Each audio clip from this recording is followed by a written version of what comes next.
वासना मर्द की जरूरत होती है, इसकी चाहत में क्या अच्छा क्या बुरा उसे कुछ समझ नहीं आता। मेरी शादी विवेक से हुई थी। 2-3 साल हमारे बीच सब अच्छा था, लेकिन तभी एक दिन ऐसा हुआ जिसने सब बदल कर रख दिया। शादी के 3 साल बाद मेरी कजिन सिस्टर रीना मेरे घर आने वाली थी क्योंकि उसकी नौकरी मुंबई में लगी थी और वो सिर्फ कुछ दिन के लिए मेरे घर आई थी। इस दौरान मैंने और विवेक ने पूरी कोशिश की कि उसे किसी भी तरह से असहज महसूस ना हो। धीरे धीरे विवेक और रीना के बीच में मजाक का स्तर बढ़ने लगा।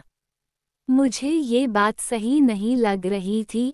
मैंने विवेक से कहा कि उससे थोड़ा डिस्टेंस मेंटेन करें, जिस पर विवेक ने कहा, अरे तुम्हारी सोच छोटी है, चलो मेरे ऊपर नहीं, कम से कम अपनी बहन पर भरोसा रखो। लेकिन समय के साथ उनके बीच नज़दीकियां बढ़ती गईं। कुछ समय बाद रीना की जॉब विवेक ने अपने ऑफिस में लगवा दी। एक बार मैं अचानक वहां गई तो देखा कि ये दोनों साथ रहते, टी ब्रेक में भी साथ नीचे जाते और चाय पीते। मुझे ये सब सही नहीं लग रहा था और विवेक अब मजाक में कहता, साली आधी घर वाली होती है। मैंने विवेक से साफ साफ कह दिया कि अब इसे यहाँ रहने नहीं दे सकती। लेकिन विवेक ने हर बार की तरह इस बार भी मुझे रोकने की कोशिश की। लेकिन मैं नहीं मानी और सीधे रीना से कहा, देखो मेरी पर्सनल लाइफ है और इतने छोटे फ्लैट में रहकर साथ समय बिताना आसान नहीं है।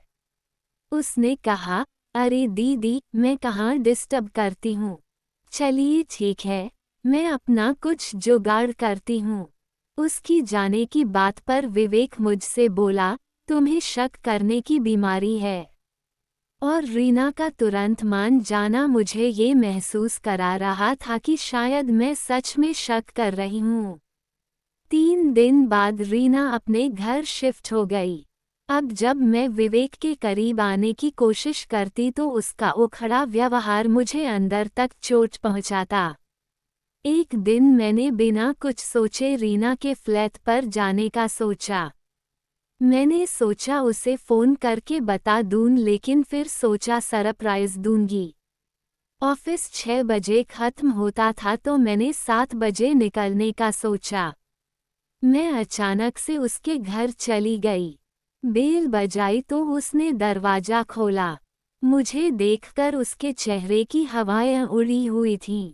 उसने नाइटी पहनी थी, अंदर ब्रा भी नहीं पहनी थी और उसके निप्पल इरेक्ट थे जैसे जल्दी जल्दी में कपड़े पहने हों। तभी मेरी नज़र विवेक के बैग पर गई।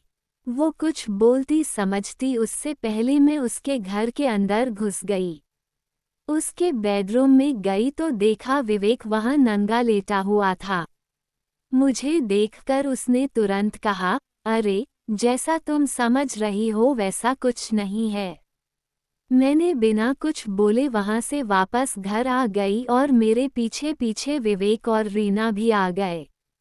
विवेक ने मुझे समझाने की कोशिश की कि गलती हो गई, माफ कर दो। पर मैंने कहा, अब गलती हो ही गई है तो साथ रहो इसके। उन्हें भी पता था कि उनकी शादी नहीं हो सकती, फिर भी दोनों आपस में ये सब कर रहे थे। उस दिन के बाद मैं अपने घर चली गई। मैंने किसी को इस बारे में नहीं बताया। कुछ दिन घर पर रहने पर माँ ने पूछा तो मैंने बस इतना कहा कि विवेक से मेरी बनेगी नहीं।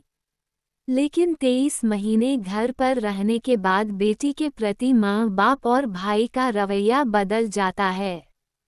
मैंने धीरे से वहां से भी बोरिया बिस्तर बांध लिया और दिल्ली आ गई।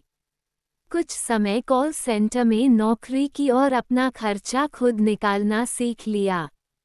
आज 5 साल हो गए हैं और मेरी ही बहन ने मेरे घर को बर्बाद कर दिया है।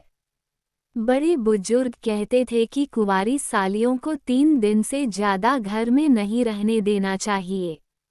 आज समझ में आ गया कि लोग ऐसा क्यों कहते थे।